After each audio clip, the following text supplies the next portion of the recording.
누가복음 22장. 유월절이라고도 하는 무교절이 다가왔습니다. 대제사장들과 율법학자들은 예수를 없앨 방법을 모색하고 있었습니다. 그들은 백성들을 두려워했기 때문입니다. 사탄이 그 12 중 하나인 가룟이라는 유다에게 들어갔습니다. 유다는 대제사장들과 성전 경비대장들에게 가서 어떻게 예수를 그들에게 넘겨줄지를 의논했습니다. 그들은 기뻐하면서 유다에게 돈을 주기로 약속했습니다.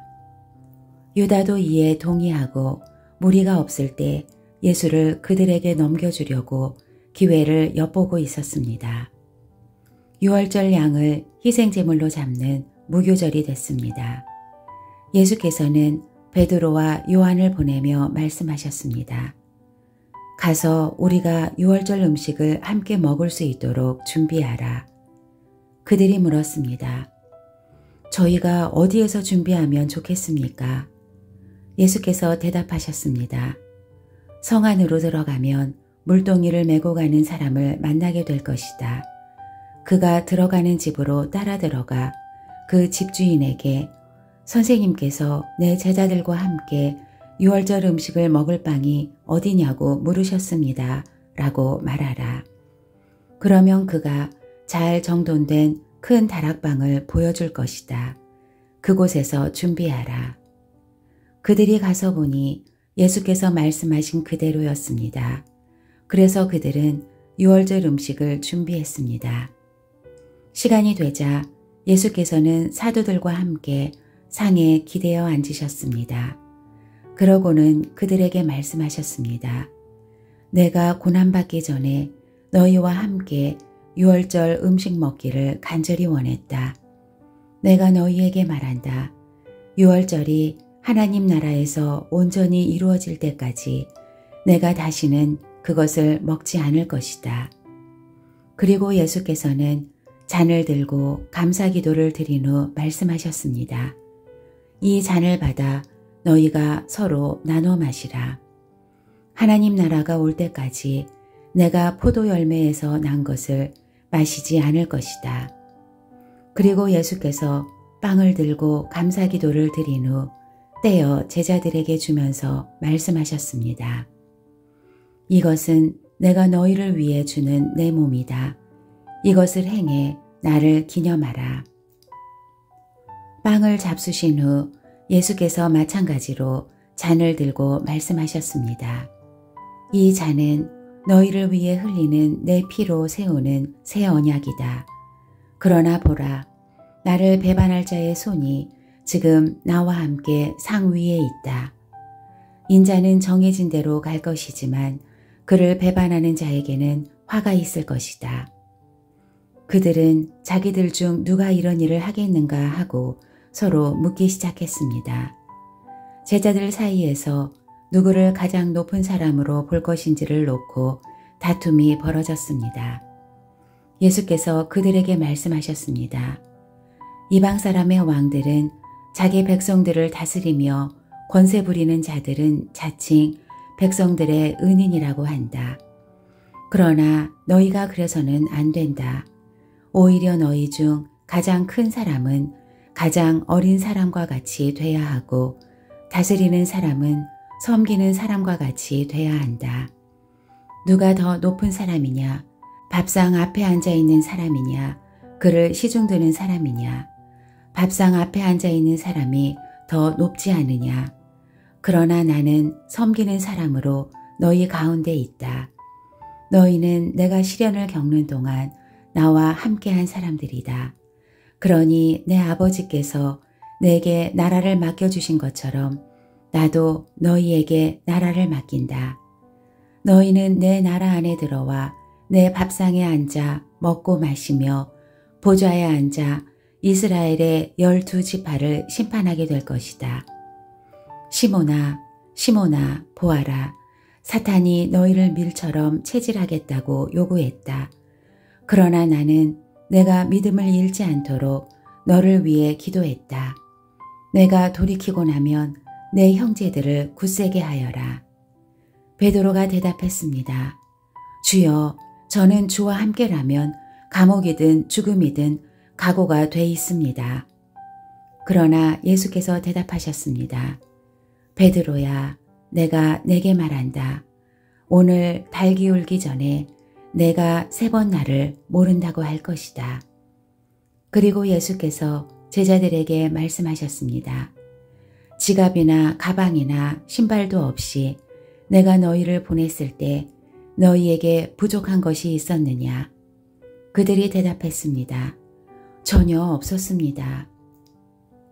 예수께서 그들에게 말씀하셨습니다. 그러나 지금은 지갑이 있으면 그것을 지니고 가방도 챙겨라. 그리고 만약 칼이 없으면 옷을 팔아서라도 하나를 사라.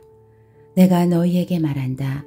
그는 무법자들과 한패로 여겨졌다 라고 기록된 말씀이 마땅히 내게 이루어져야 한다. 과연 나에 대해 기록된 말씀이 이제 이루어지고 있다. 제자들이 말했습니다. 주여 보십시오. 여기 칼 2자루가 있습니다. 예수께서 대답하셨습니다. 그것으로 충분하다. 예수께서 예루살렘 밖으로 나가 여느 때처럼 올리브산으로 가시자 제자들도 따라갔습니다.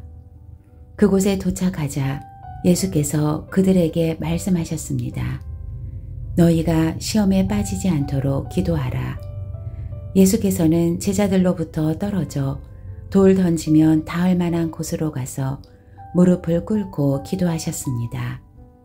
아버지여, 만일 아버지의 뜻이면 내게서 이 잔을 거두어 주십시오. 그러나 내 뜻대로 하지 마시고 아버지의 뜻대로 되게 하십시오. 그때 하늘로부터 천사가 나타나 예수께 힘을 북돋아 드렸습니다.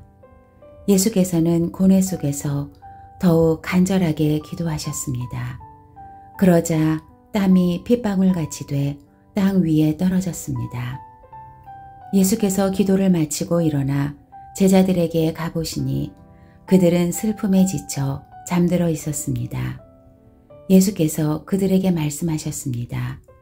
왜 자고 있느냐? 일어나 시험에 들지 않도록 기도하라. 예수께서 아직 말씀하고 계실 때 한 무리의 사람들이 나타났습니다. 12 제자 중 하나이며 유다라 불리는 사람이 그들을 이끌고 온 것입니다.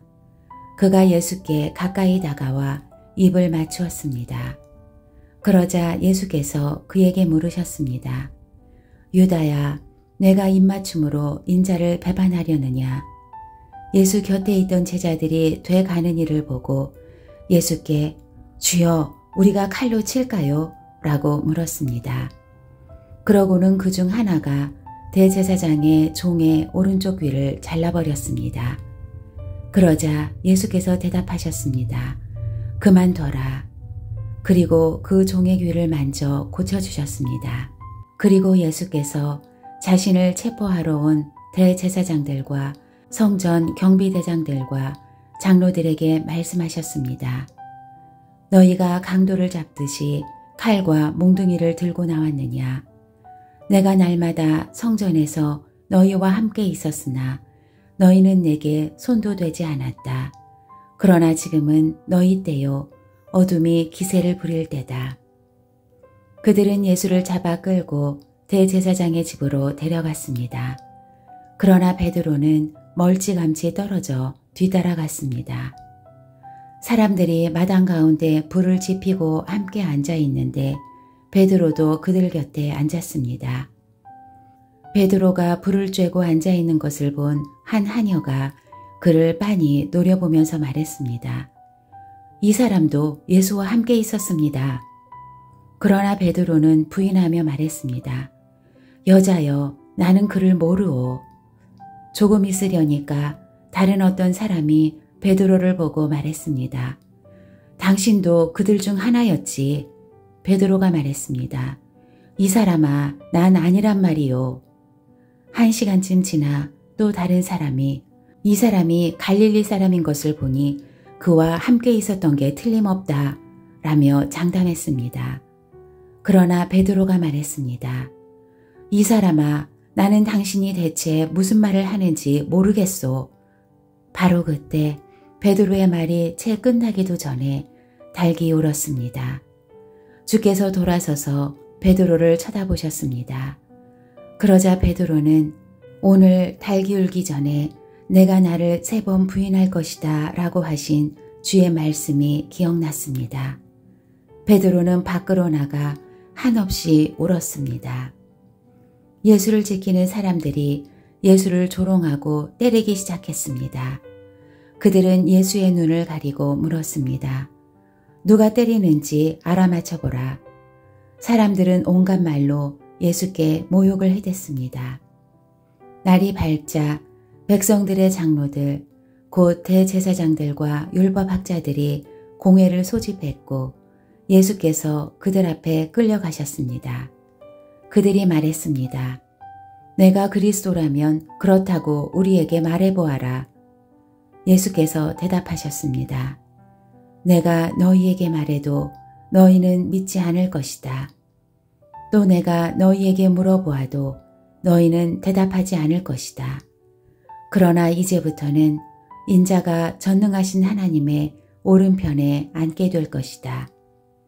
그러자 그들이 모두 물었습니다. 그러면 내가 하나님의 아들이란 말이냐? 예수께서 대답하셨습니다. 내가 그라고 너희가 말하고 있다. 그러자 그들이 말했습니다. 더 이상 무슨 증언이 필요하겠소? 우리가 직접 이 사람의 입에서 나오는 말을 들었으니 말이요.